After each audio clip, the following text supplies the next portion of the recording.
This is Don Thigpen's storytelling speech on June 19th. And we have 4 people as an audience. Guys, thanks for coming out tonight. I'm going to tell the story of Michael Scott Spiker, who was the Air Force pilot who was shot down at Camp Spiker, which we were based at, and is named after. Born Michael Scott Spiker, July 12, 1957.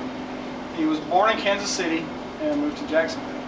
It was in Jacksonville, Florida, that Scott Spiker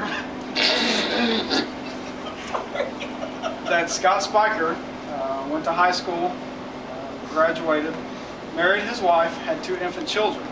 He graduated from Florida State University. Interesting enough, after his death and becoming missing in action, Florida State University actually named their tennis court because he was an avid tennis player in remembrance of him. Scott Spiker was married and had 2 infant children at the time of his deployment for Operation Iraqi Freedom.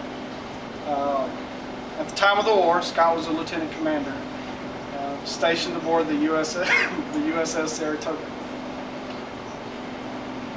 On January 16th of 1991, it was the first day of Operation Iraqi Freedom.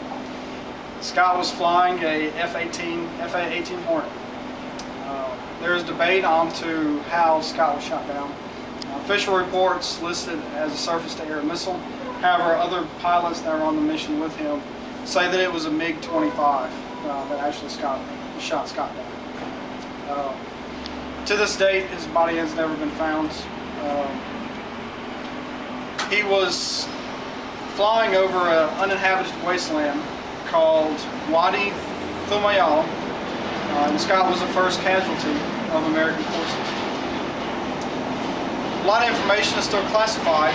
However, we can tell you that they found not only an E&E, an escape and evade sign left behind by what they believe Scott.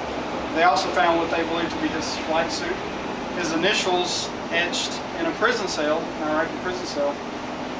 And they also found his name on an Iraqi document that listed the prisoners of war that they held. As of right now, Scott's official status is still listed as missing in action. There are 2 military memorials to Scott. The first is a statue erected in his honor at an Air Force base in Florida. The second is Camp Spiker, which we're currently based on. Do you guys have any questions? Thank you for coming. Thank you for the speech.